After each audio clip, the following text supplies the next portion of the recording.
conspiracy theory, and the paranormal meet. And now, we join the show already in progress with your hosts, Adam, Serfiel, and Rob.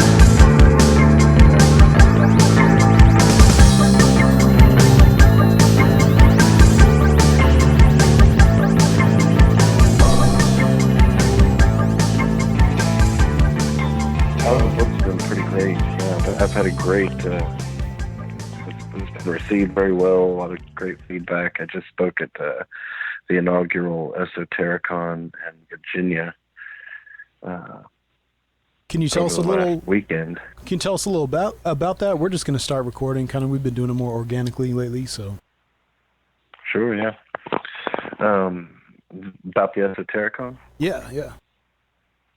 So it was their inaugural event out there, and it was a Masonic event. Originally it was going to be tiled, but due to some issues with some Prince Hall brethren wanting to come and a couple of women wanted to come, so they lifted the tiling and made it open, which was a pretty unique situation because the talk it wasn't necessarily about the history or ritual of Freemasonry. It was more focused on the esoterica that surrounds certain parts of Freemasonry. So there was a lot of talk on Kabbalah, on Pico Mirandola and Reuchlin and that whole Florentine 14th century academy. I gave a talk on my book, of course, and it was pretty great. Yeah, it was very well received, and it was a sold-out crowd, and I think they're already making plans for next year. So, yeah, pretty fun. I had a blast. Was there documentation of the talks, or is there transcripts that are going to be available at all?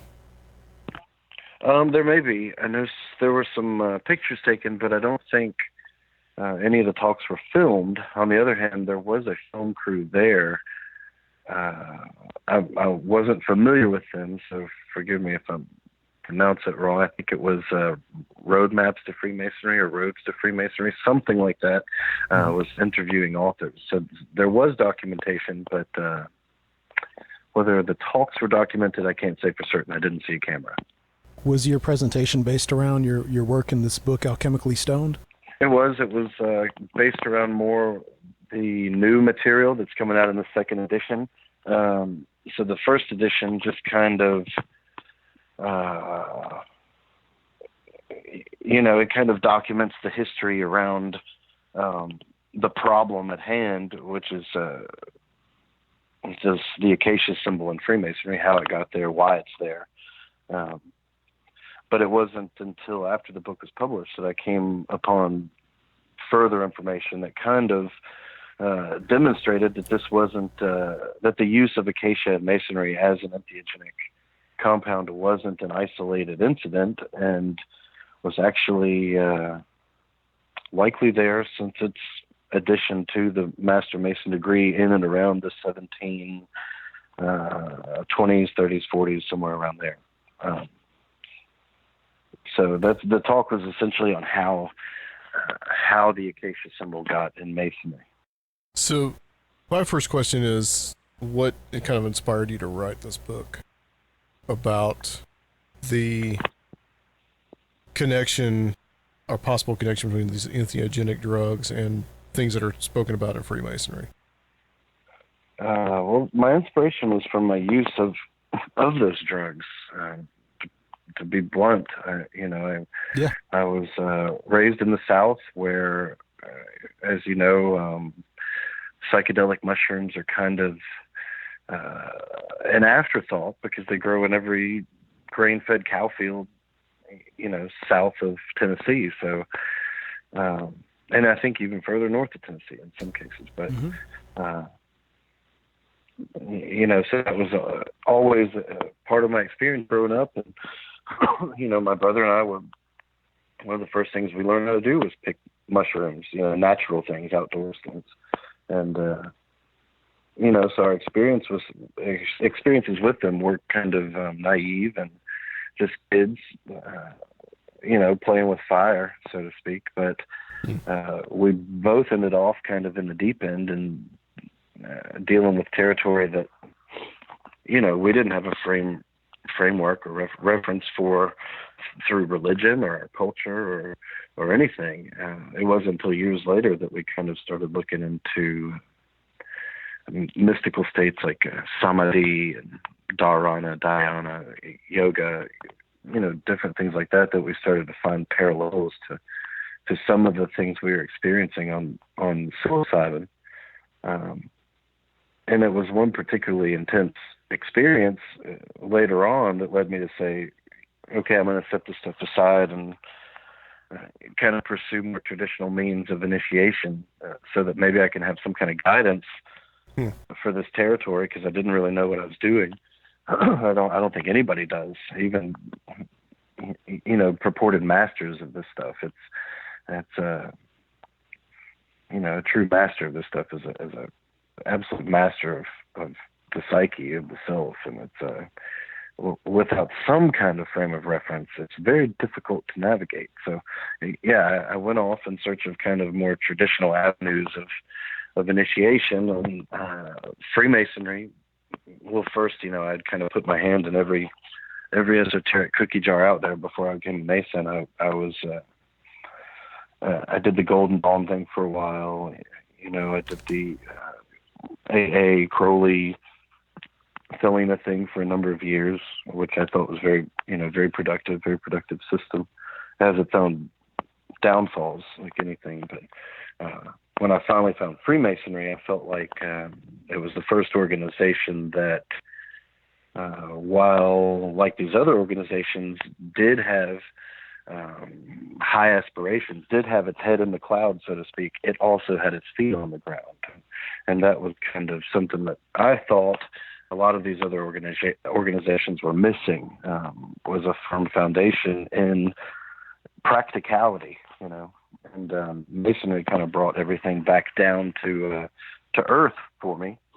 So it was very much a surprise to become a Mason and get in the lodge and take my third degree and see this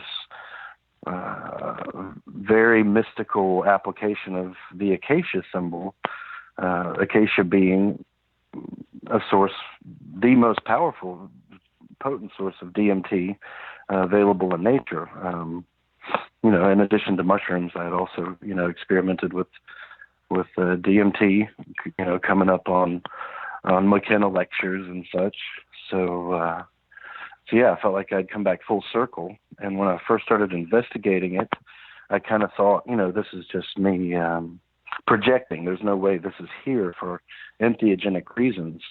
And it wasn't until I read Cagliostro's ritual, his ritual for his Egyptian rite, that I realized that there were Freemasons using this stuff for initiatory purposes in an entheogenic context. So, right. Yeah, I said, why not? I'll write the book.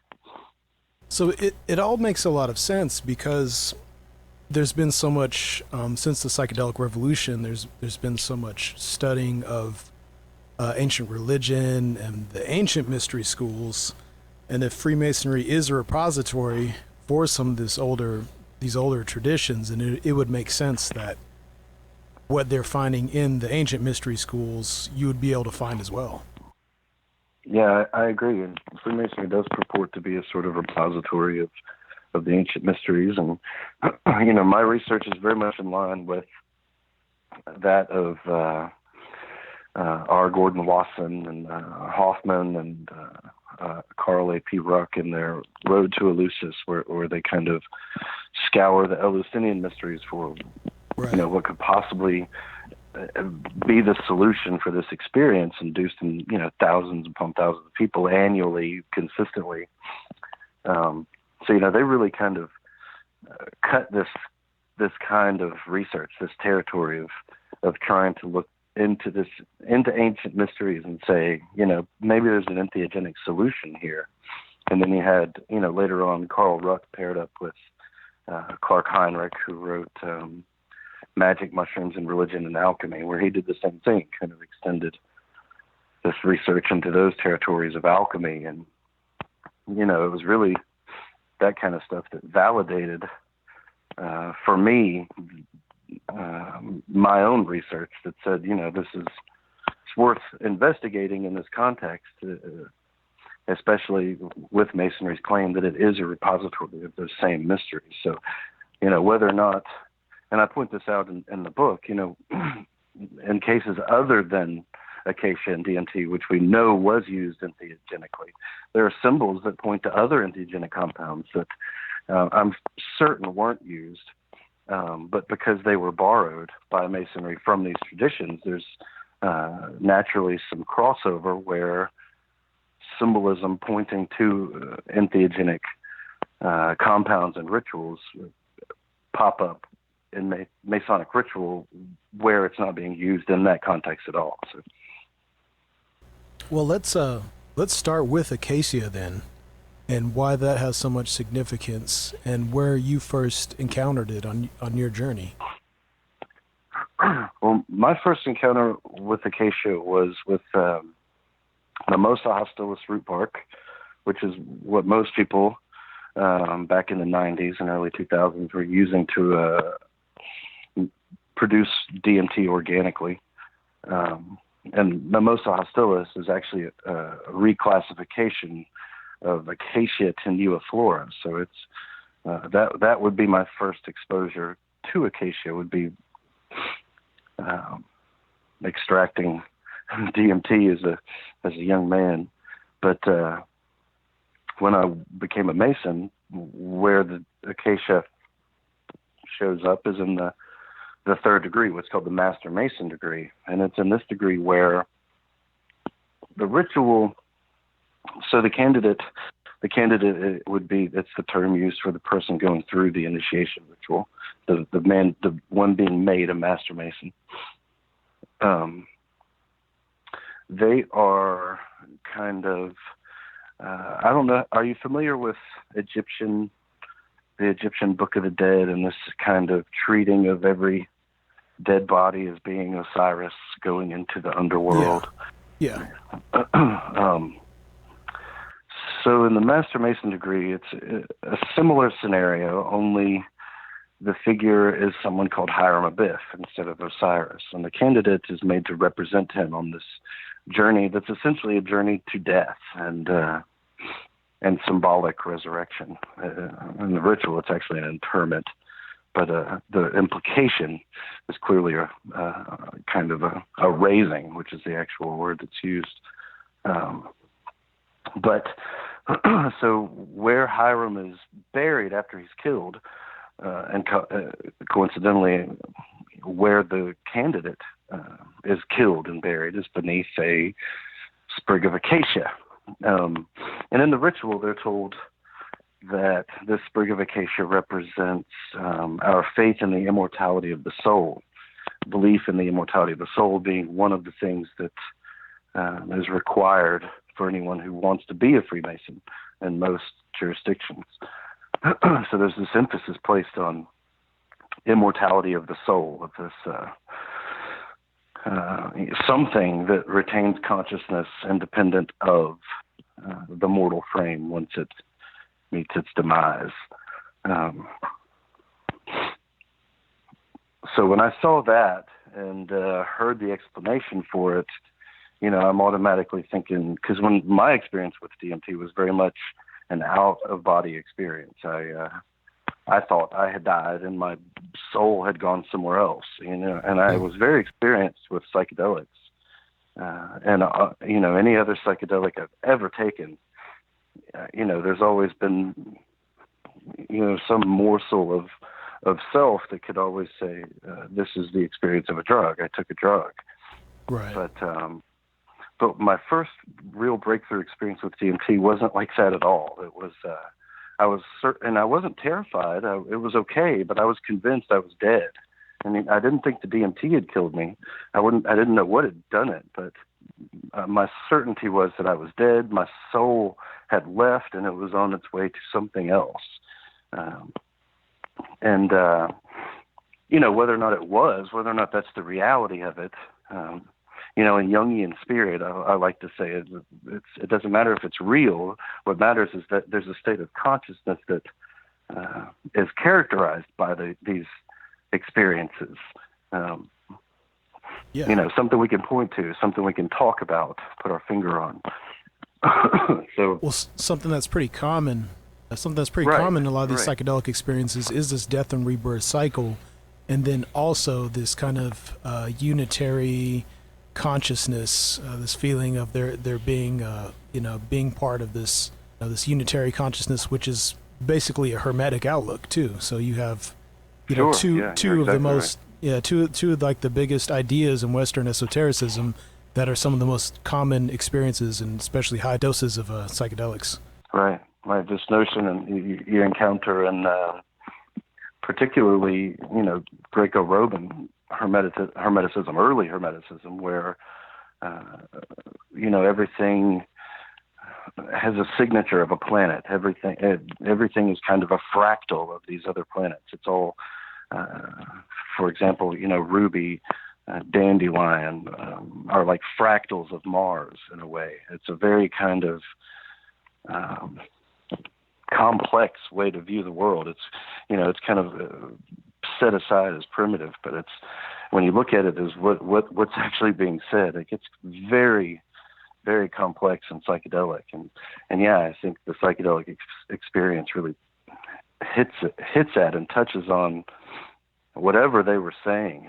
And that was Jung's big statement, that these, whatever the alchemists are talking about, sure, there's something going on in a laboratory, but what the real meat of the work is psychological, psychic, spiritual. Well, and you say that you really, beyond a doubt, think that you found proof of the use of Acacia or something similar in Cagliostro's Egyptian rites. Can you give some background for people who may not understand what that is and kind of who he was? Sure, yeah. Well, Cagliostro was he was an Italian mystic and healer. He was an alchemist, and he was imprisoned by the Inquisition for heresy, where he died. But before that, he created what he called the Egyptian rite of Freemasonry in London. And in this ritual, he gives the candidate this red liqueur that he tells him has in it the Philosopher's Stone. And he tells him that this Philosopher's Stone was extracted from the same acacia that he was given in the Master Mason degree of Ordinary Masonry. And that from this acacia is prepared these treasures. He specifically uses this word treasures, that when consumed, when drank in this red liqueur, he says, will raise your spirits and raise your understanding. So clearly he's saying that from acacia is produced this stone, and when you drink it or eat it, in this case, drink it because it's dissolved into this red liqueur, that it will raise your consciousness to such a degree that you're going to understand the next portion of the ritual, and the next portion of the ritual being this profoundly psychedelic kind of angelic. The candidate sees an angel comes down, and the ritual apparently someone present saw this angel, because if it didn't show up, then the candidate didn't get to go through to the next degree.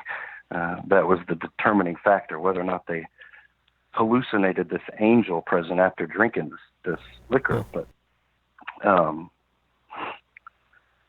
so yeah, clearly in my mind, an indication that it was being used in a very practical, entheogenic, initiatory context. And like I said, I thought this was an isolated incident, that, someone like me had become a Freemason and seen this acacia symbol, maybe known that acacia is potent in DMT, and then, to borrow a term from Nietzsche, transvaluated it, or maybe appropriated it is a better term, appropriated it to their own purposes. So that was my hunch. That's what I thought when the first edition came out. That was my my thesis, I guess, was that this was an isolated incident with people like Cagliostro and his colleague in Russia, a man named Pyotr Ivanovich Melosino, who is another one who created a Masonic rite where they specifically talk about extracting this stone from an acacia plant that, when smoked, he calls it a burning coal, and refers to it as the burning coal from the book of Isaiah. And if you go look in Isaiah, the burning coal is placed to his lips by an angel. And to me, that's the implication seems to be smoking something, inhaling the fumes from this coal. So where Cagliostro appears to... That was fascinating when you wrote about that in the book. I thought so too. Yeah. Right, I thought so too, because this is, even the concept of smoking was kind of seen as a fairly new thing. I mean, it had been around for a while, but I don't know I don't know if it had reached Russia. In France, they had been smoking. Fumar, as they called it, was well established by that point. But for a Russian, I'm not sure. I don't know. Enough about the history. As far as a burning stone, for people who may not be familiar, that is, you turn, when you extract DMT from one of these plants, right, you would then create a crystal. Right, a stone, a salt. It's also called a salt in these lectures. Now, salt is already a loaded alchemical term that you see in a lot of different alchemical texts, but it's significant that they even point it out that way, because if you look at Rick Strassman's book, DMT, the Spirit Molecule, when he got permission to do his research, which was funded by the Scottish Rite, by the way, I should mention, but when he got permission to do it, the chemist he contacted couldn't make it. He kept fucking it up, couldn't get it done. And, Strassman asks him, what's the issue? And he tells him, well, how he's making it. And Strassman says, well, you're trying to make a base, like a free base. And he says, yeah. And he says, well, that'll never work, because it's not a base, it's a salt. You have to make a salt. So I that was always, kind of significant to me that both Cagliostro and Melosino call it a salt in the ritual, and which is exactly what it is. Well, is there also a correlation between that and the Philosopher's Stone of alchemy? Well, that's what they say. So they say that, well, in alchemy, the central problem of alchemy is, most people think it's just to convert base metals into gold, but that's a metaphor, number one. I mean, even the earliest alchemical texts, whether it be Indian, Chinese, Egyptian, are all clearly metallurgy texts on how to tincture metals, certain colors. Like if you look at Zosimos, Shannon Grimes just published a great book on Zosimos called Becoming Gold. But it's pretty clear that the earliest alchemical texts are referring to metallurgy. But there's eventually entered the realm of metaphor, and you get base metals into gold, and which is a pretty great metaphor. But how do you get from base metals into gold? Well, that's the central problem of alchemy, and it involves what's called the Philosopher's Stone. To get the Philosopher's Stone, you have to know what the prima materia is. The prima materia is never revealed. Even, for example, like in Sigmund Richter's book, where he claims, I'm going to reveal this by name. Well, you read the whole book, he doesn't reveal it by name. Nobody ever reveals it by name. So it's pretty unique in Masonry that we have two people revealing it by name, and it's also within the comfortable confines of a secret society where, they might not have thought we'd have read it or heard it. So, in text, they're not writing it down, but behind the closed doors of a Masonic lodge, it appears that they were, openly revealing it. Moving on to Ergot, and you talk about the mysteries of Eleusis, the Eleusinian mysteries. There's also some interesting symbology there in Freemasonry with the threshing floor, and there's also a phrase that refers to a waterfall. Right. And I thought it was interesting how you kind of put some of this together. Well, that's the second portion of the book, and it refers to this portion of ritual where you're exposed to a sheaf of wheat or grain, just sheaf of grains, and then some of the translations say an ear of corn, but the oldest stuff say a sheaf of wheat, suspended beneath a waterfall, which is already kind of a weird imagery.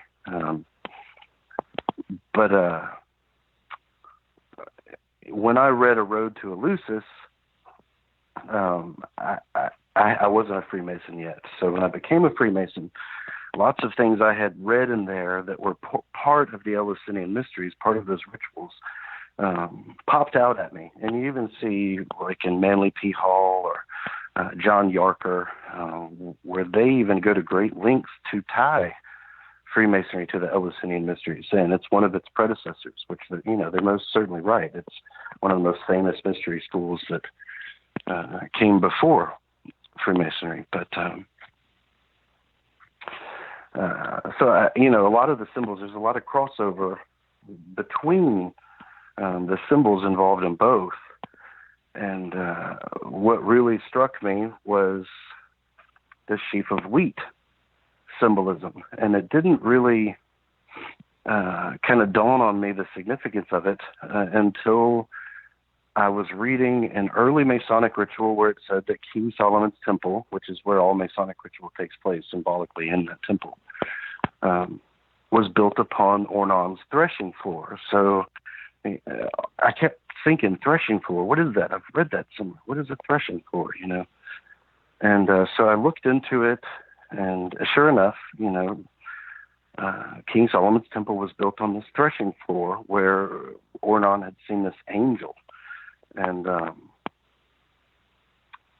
so I started digging and trying to figure out where I saw this threshing floor reference, and it finally dawned on me. There's this book by Dan Merker, who is a professor out of Canada. He wrote this book called The Mystery of Mana, and it's his attempt to explain certain biblical episodes via Ergot, using Ergot, solving these problems with Ergot. So the part that stuck with me that I couldn't remember but finally recovered was this, what he called the drought ordeal. And it's this episode in the book of Numbers where a woman is accused of adultery, and she's given this drink, this water, and they're in the tabernacle, and the priests scrape up this dust from the floor and put it in this water and tell her that, it's called a cereal offering in there. So we know it's a grain, but it's also dust from the floor. And they put it in this cup and tell her to drink it and tell her that if she's guilty, that the Lord will cause her belly to swell up and her thigh to drop off. And of course, anybody who's familiar with ergot poisoning would immediately recognize this, because those are the symptoms: intense gastric disturbances followed by gangrene, where the limbs fall off, turn black and fall off. And this is usually accompanied by hallucinations and what they call dancing plagues, where people can't stop dancing for days or moving or laughing, Yeah, the St. Anthony's complete fire. Fit. Exactly, right. Oh. So Merker, rightly says this sounds like an episode of ergot poisoning. And it's significant because if you eat the ergot straight, like drink it straight in this liquid with the powder, that's how you get ergot poisoning. But apparently the psychoactive compounds are water soluble where the toxic ones aren't. So if you did a simple water extraction, which is what a pour over is in a coffee house, and which is, is the only kind of, the way I look at it, it's the lowest common denominator of something that is at once a sheaf of wheat and suspended beneath a waterfall. as kind of this idea of a water extraction. And, I still to this day, I think there's no way that was intentionally put in there. It's just too neat. But the fact is, most biblical scholars see the tabernacle as a projection into the past of King Solomon's temple. And even in Masonic ritual, we're told that the King Solomon's temple was an exact reproduction of the tabernacle in the wilderness. So if it was exact, then it would imply that the tabernacle was on a threshing floor too, just like King Solomon's floor. And that was Dan Merker's logic as well. So yeah, pretty strange stuff. Some neat little coincidences. So in addition to first Acacia, then the possible use of Ergot, then also you go full circle back to where you started all this with psychedelic mushrooms, and in particular Fly Agaric or Amanita muscaria, and you find this also within the lore. Well, and it's even harder to explain. But are you familiar with Carl Ruck's book? He wrote with Seldron and Hoffman called Mushrooms, Myth, and Mithras. No, but I'm familiar with a lot of the concepts, and we both read the book, your book too, so I know you summarize some of that. Okay. Well, it's a huge argument. I don't know if we have enough time to go through the whole argument, but I will say that a number of scholars that are investigating Amanita muscaria mushrooms, which really began with Wasson and extended into Allegro and Ruck and Heinrich. A lot of these guys have consistently pointed out this liberty pole motif as being possibly emblematical of the psychedelic mushroom. And you'll have to read their research. Like I said, that's why it's such a big topic. I don't think we have time to cover all of it. But there's a lot of stuff about Fly Agaric for a long time, so I think a lot of the audience will probably be exposed to it. So, well, when in the Scottish Rite and in the York Rite also, there are rituals that are based around the Knights Templar. And in the Scottish Rite, it's called the Knights Kadosh. It's the 30th degree. And in the York Rite, it's called Knights Templar, or the commandery of the Knights of the Temple. And it's kind of the capstone of the York Rite. Well, in both of these, there's heavy emphasis on this Templar scenario, Templar imagery, chivalric imagery. And, particularly in the Scottish Rite version, Knight Kadosh degree, there's this liberty pole set up in the east, which is the image of a Phrygian cap placed on a shepherd's pole. And Mithras, and the rites of Mithras, which is why I brought that book up, is always depicted with this cap on, and he's very. Ruck does a great job. Hoffman and Seldron, they do a great job of showing how the rites of Mithras were centered around entheogenic dinners. This like kind of a sequence of entheogenic dinners that happen in a scenario of 7 grades. But Mithras is always depicted with this Phrygian cap, and he's called a shepherd of men. That's like Jesus is called a shepherd of men. So this Phrygian cap is placed upon a shepherd's crook, and you see this in the 30th degree. And it's placed in the east with no real explanation. And already, coming from a background in psychedelics, I saw that. And while I've never really kind of bought into the fungal explanation for it, my ears still perked up, so to speak. And, later in both of these rituals, and I don't mind saying this because it's you can find this printed anywhere. I'm not breaking any obligation saying it. But in both of them, there's the motif of drinking from a skull cup. Mm-hmm. And I don't know how familiar the audience might be with the ancient Soma rites and with Tibetan Buddhism and with Kabbalas and, this idea of drinking Amrita or Soma from from a skull cup, from a cup hollow. And the reason, what was so heavy about this for me was the Grail motif. The Holy Grail motif has always fascinated me. But when you look at this idea of the Holy Grail, the research is always wrapped up with the Knights Templar, and that comes from the early Grail romances where Wolfram von Eschenbach calls the Grail Knights Templars. And that was, I think, in the 1300s, in the 14th century. So it goes way back, this notion of them going together. But when the Templars were rounded up, no cup was ever found of any significance. And the most interesting thing is, to this day, is this idea of this Baphomet. And when asked what Baphomet is, more than one Templar said it was a head, a severed head. And there was even a head recovered that had a label on it, head 58M, which would indicate that there were more than one. But when I looked at von Hammer-Purgstall's research, where he said that he thought Baphomet wasn't an idol, but was a ritual, an Ophite Gnostic ritual that was a combination of two words, Baphe, Matisse, the baptism of wisdom.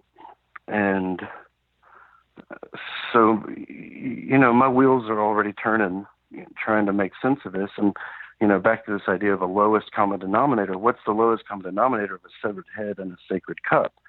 A skull cup. And, here I was, going through that Templar ceremony, drinking from the skull cup, and for the first time thinking, all of a sudden, Holy Grail, Baphomet, head, cup, it kind of coalesced into this aha moment. And I started looking even further, and, no one really knows where this Templar ritual came from, and this drinking from the skull cup.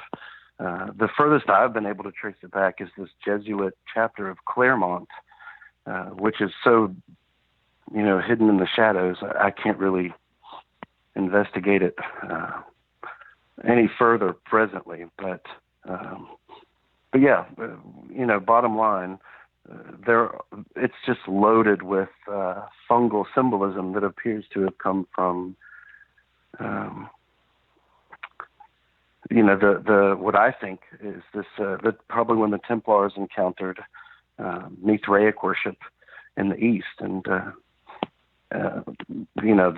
Roman soldiers encountered the same thing and brought it back as the rites of Mithras, which became kind of this secret society limited to soldiers and kings. But I think there's a lot of kind of a continuity there that I've still not been able to really articulate, but I'm still researching it. So. And you also find possible reference to these mushrooms in the Rosicrucian mythos. Oh, definitely. Now that's a definite one. So with the Templar mythos, it's speculative, but with the Rosicrucian mythos, it's not. So there's the Rosicrucian idea comes from the publication of what are called the Rosicrucian manifestos in the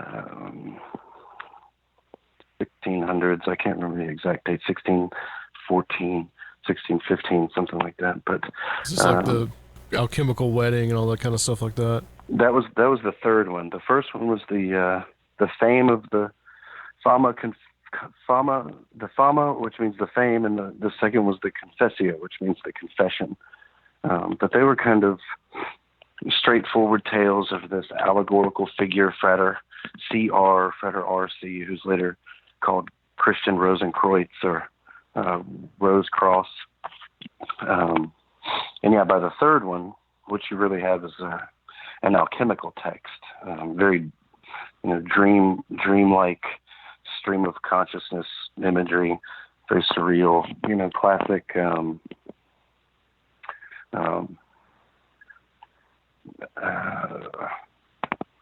16th century, 17th century alchemical text kind of stuff.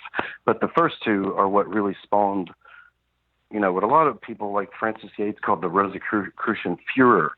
But Tobias Churton, he really didn't think it was a furor. He thought it was kind of I think it was Turton who said that he thought it was, kind of a more limited, small explosion of interest.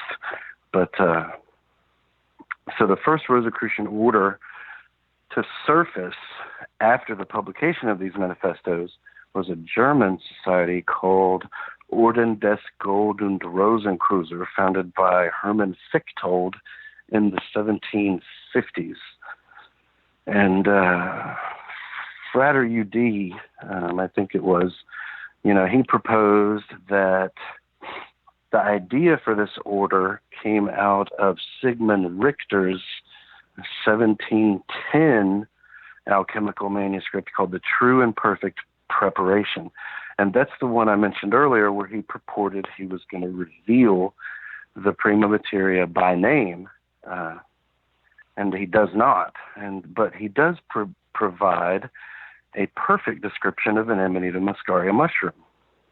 And he says that this mushroom, he doesn't call it a mushroom. He says that it's a spirit.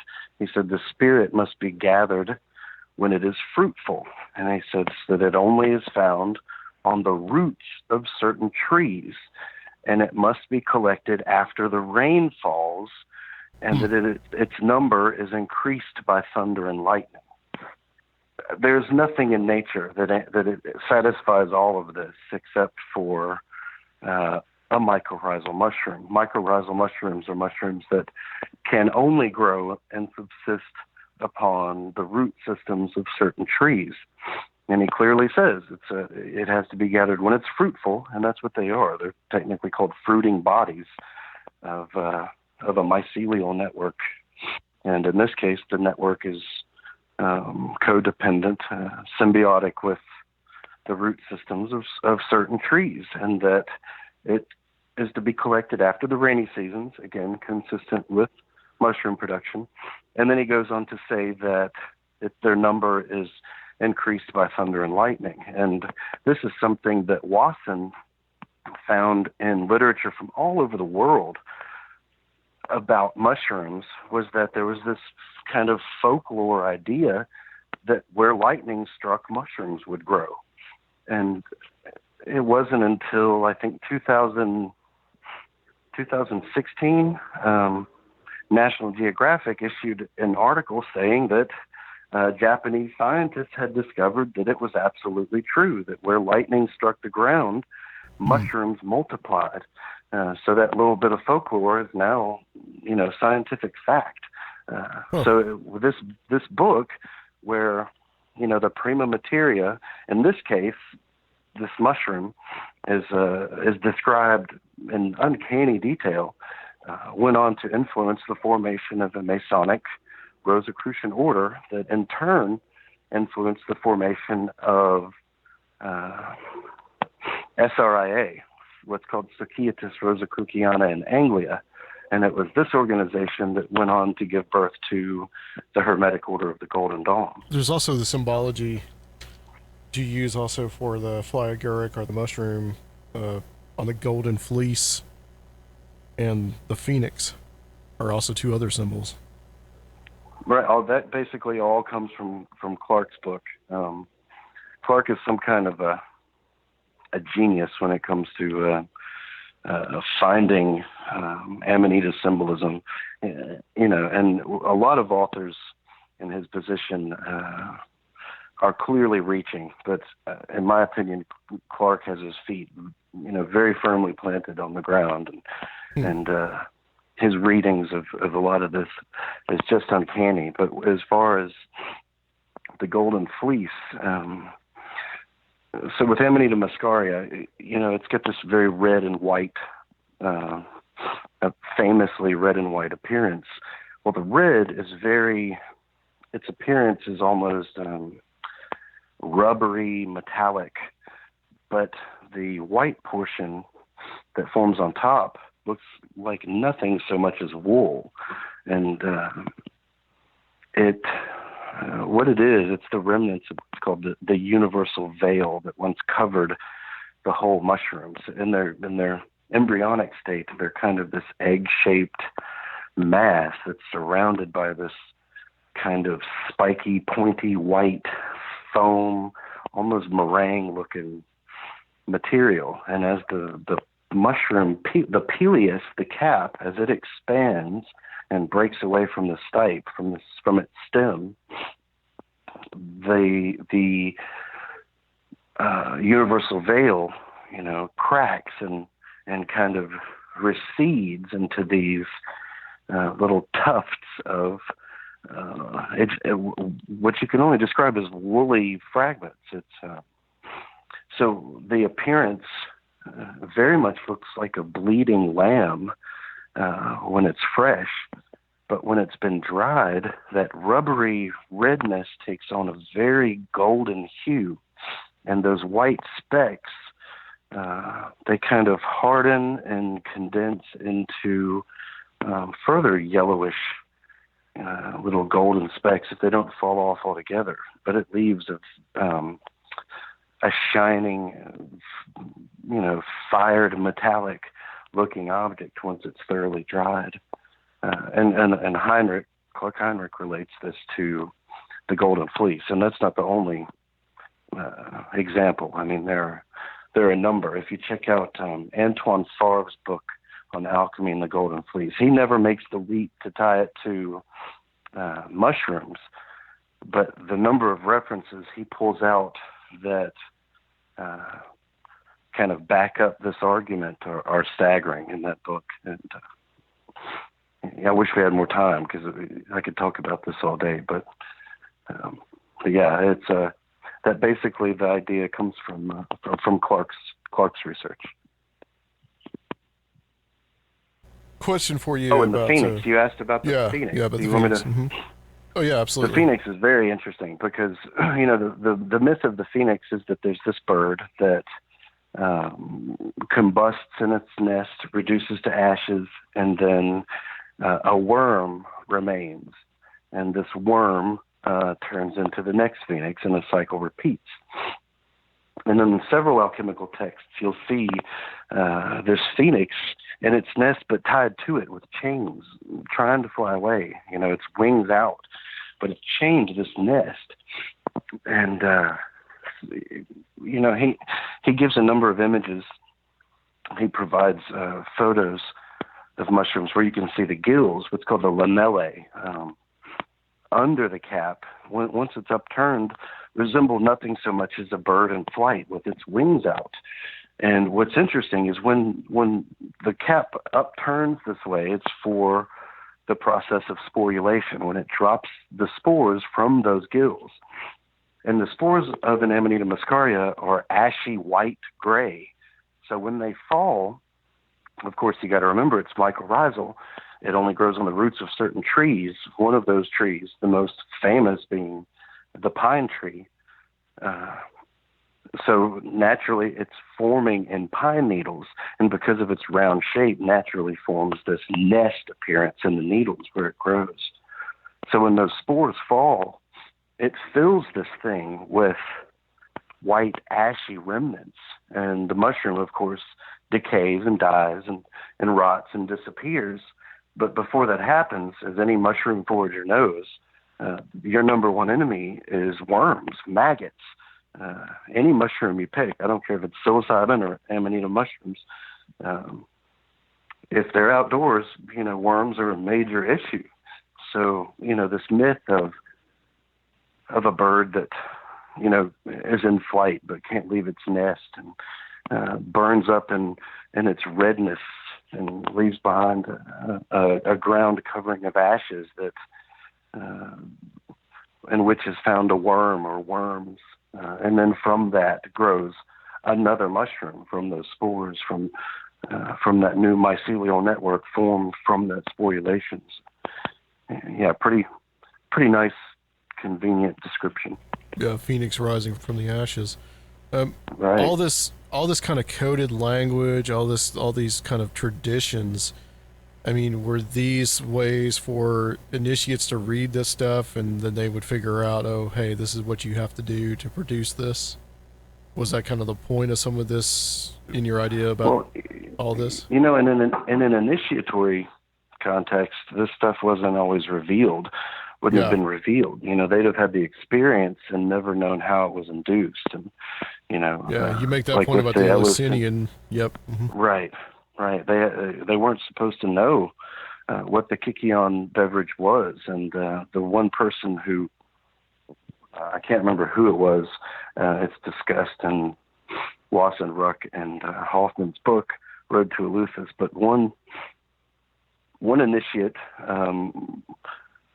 was raided, basically, for sharing the Kikion with other people who weren't members of the rite, of the mysteries of Eleusis. And they knew that he had indeed shared it because the evidence was plainly stated that he still had the barley groats in his beard.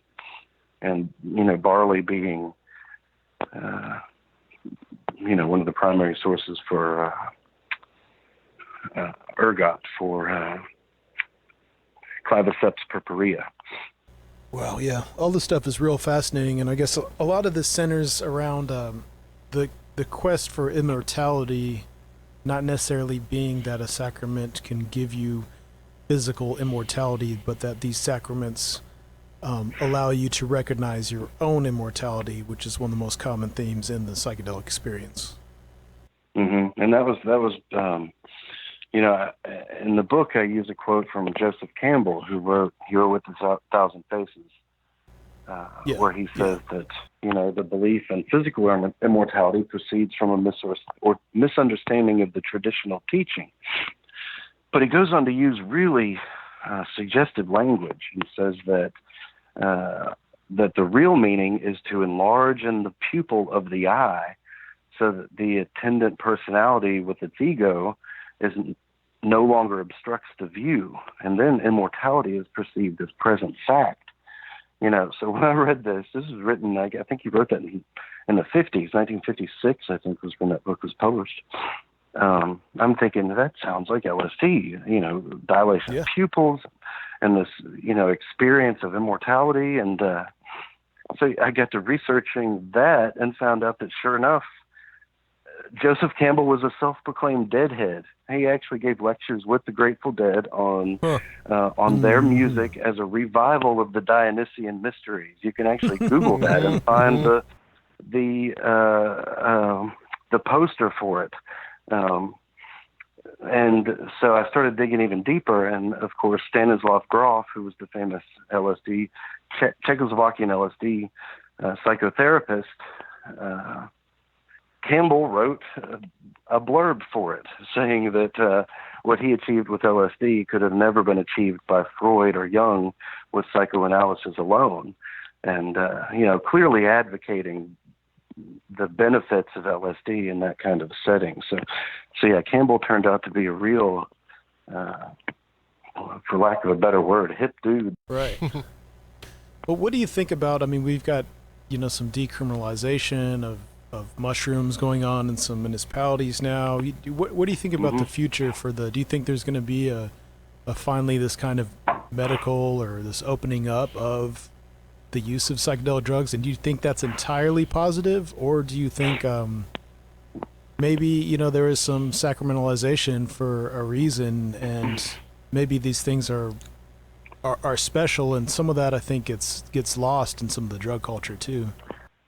Right. Well, in a world where nothing is sacred, there you go. Legality kind of protects the sanctity of certain things, illegality. But that being said, there is nothing more sacred than our freedom, than our liberty. And I've been saying this since day one with medical marijuana, recreational marijuana. I think it should all just be decriminalized, hands off. It's nature. Don't try to market it. Don't try to sell it to me. Don't try to package it in any way. Just let man commune with nature how he pleases. If it's spiritual, then that's freedom of religion also. If it's used in a spiritual context, and, so yeah. And my thing is I'm all for spiritual use, but I also think that's not the whole bucket. That shit makes you laugh for a reason. There's a definite recreational element to it, and to limit it to 2 sacramental use in religions is I think to miss a very potent, valid side of it, which is just joy, to induce joy. And of course, that's, it's arguable that is spiritual, but not everybody who wants that experience wants to be wrapped up with a spiritual tradition either. Do you know what I mean? Yeah, absolutely. So as far as it being decriminalized, I'm all for it. I think what's going on with psilocybin in Denver and with entheogenic substances in Oakland, this is exactly what I thought I would never see. So the fact that I'm seeing it has completely just reinvigorated my faith in the validity of this stuff, of these experiences, and it's also kind of, I don't know, it's kind of rekindled my faith in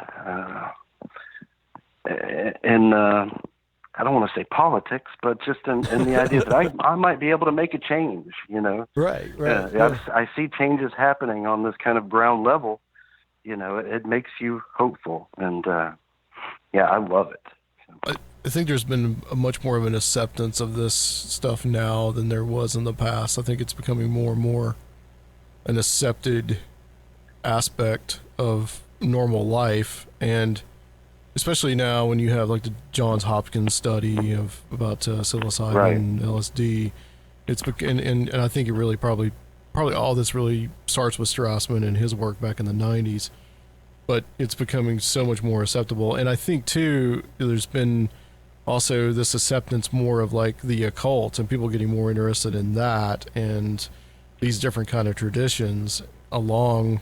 Right. So it's interesting that that's happening as this interest in the psychedelic experience has grown as well. We're seeing a lot of boundary dissolution, which is one of the primary experiences of entheogens, is the dissolution of boundaries. But I think that's what's happening. We're seeing that, and no matter how much people want borders up and want to put borders in place, walls in place, the boundaries are going to be dissolved eventually, and if they don't, they'll collapse on us. It's just, that's just the way it is. Yeah. And I really feel like what's going on with this, like you said earlier, this psychedelic revolution, has a lot to do with this notion of dissolving boundaries. And I'm all for it. I don't know. I'm sure we're going to see some horror stories and some propaganda and a lot of really negative shit before it gets normal. But we're on the right track. I really believe that. How's the book been received by fellow Freemasons?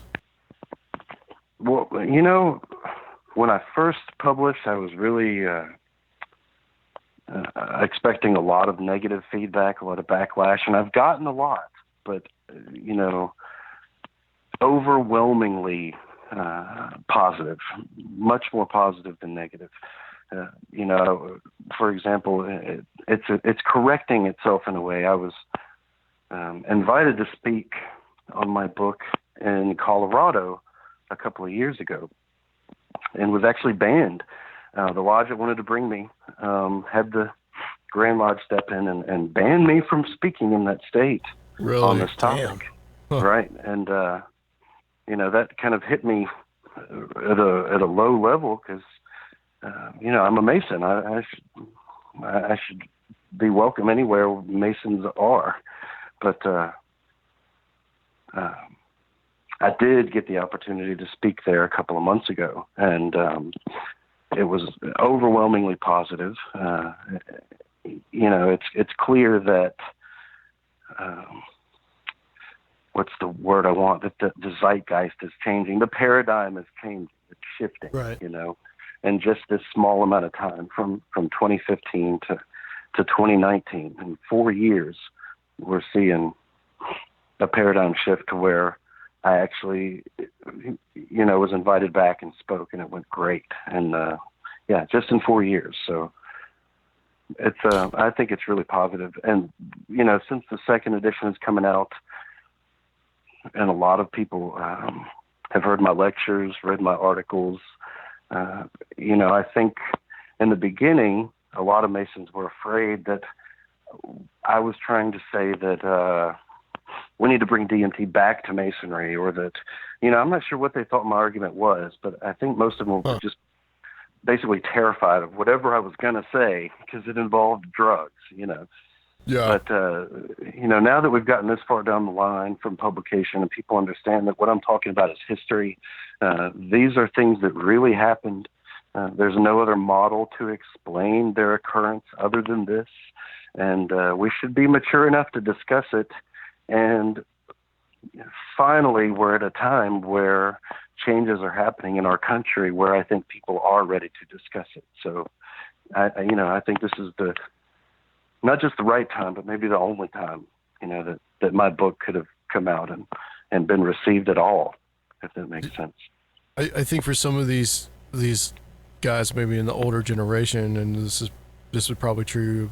I mean, this is true outside the lodge, and I'm sure it's true inside the lodge, where that they may have this kind of fear of it, but you looking at it from a historical point of view of saying like, hey, look, the ancients and the people that founded this tradition, they did not view these drugs in the same way. They don't have the same stigma that to those people that we have to them now. Right. That's a huge point. And that's one point that Jamie Paul Lamb, who wrote Myth, Magic, and Masonry, that's a point he makes in the foreword to the second edition of my book. He really stresses that, for these people, that experience would have been viewed in terms of Enochian visions of John of Patmos kind of revelation, of Ezekiel proportions kind of, these would have been, their faith would have overshadowed any doubt in if this was a hallucination. It's the culture. The culture wherein it was taking place wasn't a scientific culture. It was very much in its infancy. That's an excellent point that, they had no real notion, not only of psychedelics, of course, but they wouldn't have had even a notion of addictive drugs. They did know about hallucinogens, but, it was still a very new idea. You see that with Robert Boyle, who and the Royal Society issued what's called his wish list, where he gave a list of items he wanted to acquire for the Royal Society to investigate. And among that list is plainly stated hallucinogenic drugs. So it was something known to the scientific community, but for those who were more of the mystical inclination, alchemists who weren't kind of proto-Isaac Newtons, I think their interpretation of that experience would have been much more religious and spiritual than neurochemical. Well, this has been totally fascinating. If you can give people kind of let them know what's next for you and how they can get all of your, how they can check out your book and see your other writings, any contact info or websites or anything like that. Absolutely. The best way to keep up with what's going on, where I'm going to speak, interviews, reviews, that kind of thing, is on my Facebook presence. You can find that at Alchemically Stoned by P.D. Newman. That's the title of the page. You can get my book from Amazon. It's on Barnes & Noble. It's best for me if you get it from my publisher, which is thelaudablepursuit.com. The second edition, it was submitted last month. We look for it to be published the fall equinox. So cool. Just a few months. And I also have a second book that will be coming out, much more Masonic. There are no references to Entheogens. This is more a reflection of my time as the director of education officer of education at our Tupelo Lodge in Mississippi. But so that'll be out probably by the spring equinox of next year. And aside from that, I've got all the talks. I got several talks coming up this year. I'll be at, I've been invited to speak at Ozora Festival in Hungary. Hopefully I can make that. If I can't, I'll be there next year. But all of my upcoming speaking engagements can be seen on my Facebook page. Excellent. Well, this has been a very fascinating interview. We're going to close this section out. Stay on the line with us, PD. We'll be back, and we will be right back on Conspirinormal, guys. Sounds great. Thanks. All right, guys, we got a new sponsor that we're going to talk about called Blinkist. And they are this new company that is taking books and summarizing them. Kind of like a Cliff Notes. Yeah, kind of like a Cliff Notes, except it's like a 16-minute summary. So basically, it can be kind of hard to find the time to sit down and learn a little bit more when you're out on the go and you're listening to podcasts like ours. And it's not easy when you get on social media, and it's so addictive, time consuming. So you might think you don't have the time to read a book or to develop yourself in any kind of substantial way. So this is an app that we highly recommend, and it's called Blinkist, as I mentioned before. Blinkist is for busy people like you guys that are out there listening to the show that want to get the main point of the book quickly without reading the entire book. So with an audio feature, Blinkist also makes it easy to finish 4 books a day while you're on the go, which 8 million people are now using Blinkist, and it has a massive and growing library from self-help, business, health to history books. So that's very important to me, history. I checked that out today. There's a lot of history books on there. One of which looks interesting, called The Congo, from Leopold to Kabila, or Kabila, the new ruler of the Congo. If you guys are familiar with that, you can go on there in less than 15 minutes and you can get on there and fast track your path to a more intelligent, informed, healthy you. And some of the books they've got are some of the stuff that we've talked about on the show. There's stuff like self-improvement and New Thought, like How to Make People Like You in 90 Seconds or Less. All right. By Nicholas Boothman, or The Subtle Art of Not Giving an F by Mark Manson. So those sound a little bit interesting. So if you want to check those out, those are there as well. So what they're doing right now, guys, for a limited time, Blinkist has a special offer just for the Conspirinormal audience. So go to Blinkist.com/Conspirinormal to start your free 7-day trial. And that's Blinkist. That's spelled BLINKIST. Blinkist.com/Conspirinormal. And Conspirinormal, of course, is CONSPIRINORMAL. So check them out today, guys. And it also helps us out a lot. Thanks. And now, back to the show.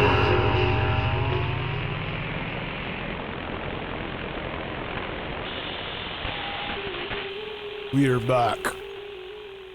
Are we? Yes. Okay. That's good. Because, we got a little alchemically stoned. I just wanted to make sure that we really were back on that one. Yeah, time was dilated for a little bit. That was just 8 hours. Oh, was it? Yeah. Yep. I hate it when that happens. I thought I was seeing like the colorscape from like 2001. It's not like that quite, man. Okay. I want to know, but no, you wouldn't know. You would have no idea of such thing. Okay, well, that was P.D. Newman. Very successful interview. I was pretty impressed. Now, this was a guest that you had suggested, and you actually booked. yeah, we had to track him down. Been doing more of that lately, but this book is absolutely fascinating, and I actually found out about him through a couple of his articles he had online about other things, about P.B. Randolph in the South and in Nashville in particular, and about a Martinist female commune in East Tennessee. So those are pretty fascinating articles. You're going to have to explain to me what Martinist is. I really can't right now. Oh, we'll do that later. Are you sworn to secrecy? No. I don't have enough of a grasp to really recall it at random here. Oh, okay. I'd have to visit the Wikipedia or something. Oh, I mean, okay. Well, let's see. Because he mentioned that in our brief little like offline discussion. Yeah, so I guess he's like, what a is Martinist also. what is Martinist? There's so many different types of groups. Yeah, I found it extremely interesting as well. Some of it, I thought to myself, well, knowing that the ancients and like, you know, shamans in a very basic level in the tribal system use this stuff, it didn't seem to me too surprising that those traditions would have traveled through time. Yeah. To us. Maybe in a way that is kind of clouded, or a way that is like just like in code. Or even like he said, sometimes he doesn't think these were, he doesn't think that some of it was even ever actively practiced in the lodge, but right. The symbolism is left over, and the symbolism has maybe unique cultural connotations that even the Freemasons who, you know, kind of adopted the symbolism were completely aware of. Mm-hmm. Yeah, it comes from these different ideas and that have been just passed down from century to century. There was like a lot of the stuff like the Eleusinian mysteries. I really knew nothing about that. Well, see, there was a whole lot of that, like in the, because I'm really a product of a lot of the turn of the century psychedelic cyber culture stuff, and that was the Ergot and being the Eleusinian mysteries and the Amanita muscaria, Fly Agaric mushroom. You know, I mean, I remember hearing Terrence McKenna on Coast to Coast with Art Bell way back in the day, and it was pretty popular on the World Wide Web. Yeah. I found this interesting. It's something I didn't even think about when he's talking about the Acacia. I guess that's the leaf. Yeah, I guess it's a species. There's a lot of different ones, but yes. A lot of them have more DMT. So the Ark of the Covenant was constructed using acacia wood. Yeah. Which he points out in this. And there's mythologies of the cross also. Right. Yeah. I mean, it's just everywhere. It's really compelling. I didn't expect there, honestly, I did not expect there to be, I was aware of some of the stuff, but I did not expect there to be that much. I mean, there's a whole lot. So this part was particularly interesting. We kind of covered this, but I want to read this from the book if you don't mind. So what other than DMT could the treasures created from acacia have been? Of course, cubical stone is language, which Melusino, which is the Russian, the founder of the Russian Rite that he spoke about, has obviously borrowed from Masonic ritual, which refers to the perfect ashlar. But here he has clearly identified this ashlar with a salt that has been alchemically produced from acacia. And indeed, DMT is just that. It's not a base, it's a salt. The scriptural allusion in the above excerpt refers to a biblical episode wherein a burning coal of an unspecified substance is placed upon Isaiah's lips by an angel, assumingly for him to inhale its fumes. That is, for him to smoke it, smoking being one of the preferred modes by which DMT is normally consumed. Lo, said the angel, this burning coal hath touched thy lips, and thine iniquity is taken away, and thy sin is purged. That's from Isaiah 6. And Isaiah smoking DMT crystal, man. Yeah. Well, you know, I asked a question to P.D. Newman about how do the Freemasons have taken this? How have they handled it? And he said that, you know, he got a little bit of flack over it, but they've handled it pretty well. Now, if you try to go in and talk about, I don't know necessarily how somebody of the Jewish faith would handle it, but I know like people of Christianity, they'd have a hard time with that. Well, and that's something that, you know, since the psychedelic revolution in the 60s, there's been a lot of speculation about that. You know? Mm-hmm. And Strassman, one of his latest works, he's written about how the biblical prophets were basically, he says that, you know, they were taking some kind of hallucinogens.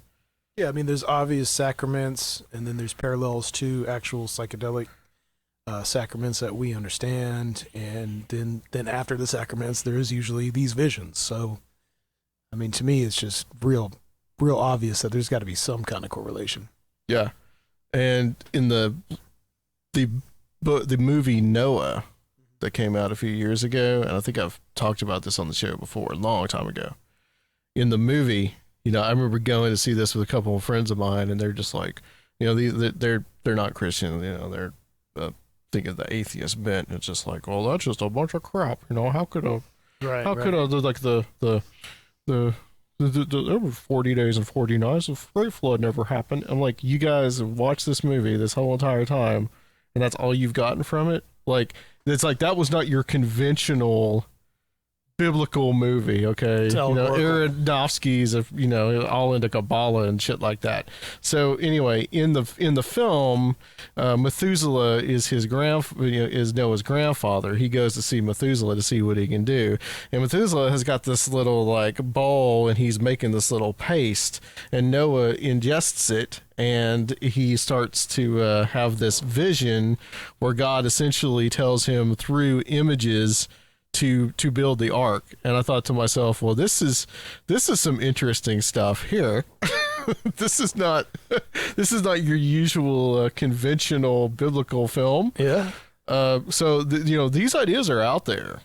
Yes. And I think that there could be some truth to it. Now, where it kind of stretches a little bit for me, and I'd actually run into this before, was where he talks about, I believe this is in the chapter about Fly Agaric, and he's talking about the mushrooms and Christianity.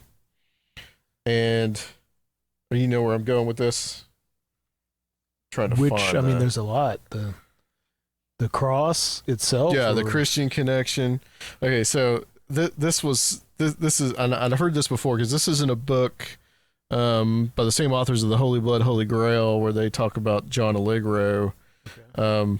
So if the Holy Grail was indeed an allusion to the Amanita muscaria mushroom, then why the traditional association of the Grail with Jesus and the early Christian religion? Inner archaeologist John M. Allegro was one of the scholars responsible for translating the famous Dead Sea Scrolls, but his claim to infamy was a curious little book titled The Sacred Mushroom and the Cross. In it, Allegro argued per etymological indicators that the early Christian religion was nothing short of a fertility and mushroom cult, and that Jesus, who likely did not exist, was either a symbolic representative of the mushroom itself or of its resultant effects. I mean, it's an interesting idea, but, the whole Jesus didn't exist thing, this is not, I mean, even if you don't believe, even if you're not Christian, you don't believe in, the typical Christian belief of Jesus, a lot of people will say, well, Jesus was a historical person.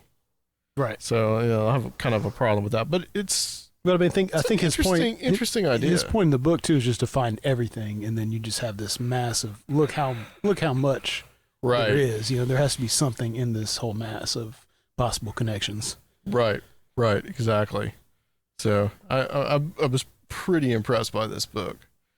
This was pretty far out, man. I'm glad we both got one. Is there anything else that you that like stood out to you in this book? It's not really vague. There's 3 particular plants, and he goes through all the possible usages of these 3 and the symbolism of these 3. So it's like, there's a lot more than, it's not just, mushrooms or DMT, or ergot. So we're talking about, these, 3 different kinds of psychedelics, which are all different also, so they would produce different results, but have a lot of the same characteristics, same states produced. And he also mentions soma too, which I believe that that's there's the a lot. Fly Agaric. There's a lot of speculation that the Indian soma, the Indo-Aryan soma, was Fly Agaric. And he also goes into psilocybin at the end of the book, which that's a little bit more, I think, speculative. And he admits that because there's no real way to really tell it. But he also gives an alternate explanation of the Philosopher's Stone as psilocybin as well. Yeah, I'd really recommend this book if you're into some of these topics. It's fascinating. Yeah, absolutely. Okay. I think that's it. I think that's a good place to leave it. I do want to say just like one thing. I meant to say this in the last show, but we kind of ran out of time. But this is not reflect on the guests that we just had on or anything. But we've talked about this amongst ourselves, and we'll have people on that have different points of view on different subjects. Right. And it doesn't necessarily mean that we embrace those points of view. Right. Because we're not really trying to have we're trying to have more of a forum than a debate. Yeah. And I don't know that, like, I don't know if I have said it before. I possibly have said it before on the show, but I think that should go without saying, because sometimes I feel like people say, well, why did you not say anything here or there? Yeah. Why didn't you? Right. Like, there's been a couple of topics that have come up on the show, and people are gonna disagree with those topics, or maybe it's something that somebody says, and it's just like, that's not necessarily us and what we believe. Right. And we're not really trying to have too many arguments. And we kind of go with the, don't throw the baby out with the bathwater thing too also. And if you cannot buy a free exchange of ideas, if you can't get anything, out of someone you may disagree with, you're doing yourself a disservice, is the way I feel. Yeah. I just want to make that, I just kind of want to make that abundantly clear that, I don't want to have to put every show a disclaimer, like NPR does, or argue with every guest, or argue with every guest. Find things to disagree with. Because if we argued with every guest, we wouldn't have a show. Yeah, no shit. I mean, truly, we would not have a show. We would spend time arguing, and everybody gets enough of that on Facebook. You can argue on Facebook all you want, or Twitter, or whatever social media forum that you argue on. But the point is like, we would not have a show if we argued with the guests. And there's other ways that you can challenge people, but you can do it. We have challenged in a nice way. Yeah. But I think a lot of times we just want to keep it moving. Right. Exactly. Because tonight we didn't have a lot of time with PD. We didn't have like the normal kind of like hour 15, hour and 30 minutes. So it's like, there's nothing he said that was objectionable. No. But like, we just kind of get to keep it moving, keep it going. Now, if somebody, says something really awful, I mean, that might be a whole, like, oh, hold on a second.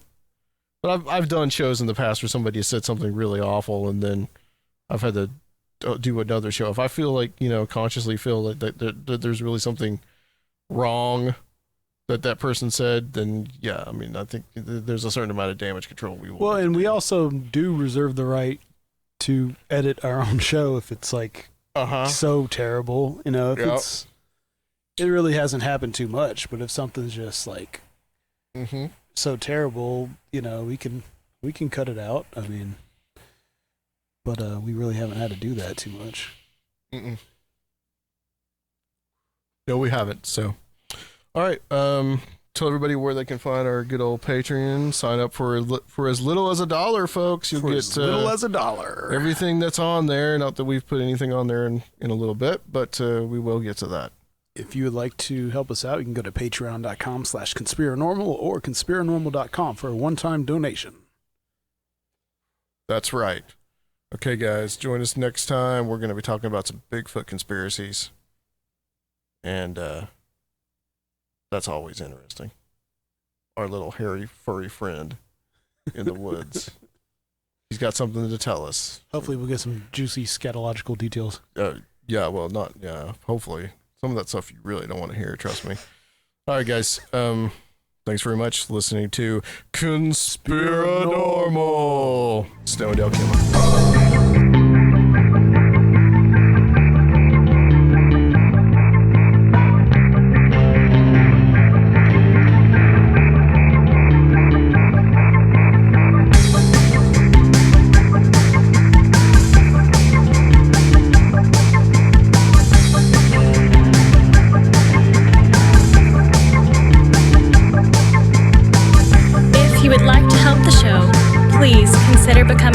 Patreon at www.patreon.com/Conspirinormal, or leave a one-time donation at Conspirinormal.com.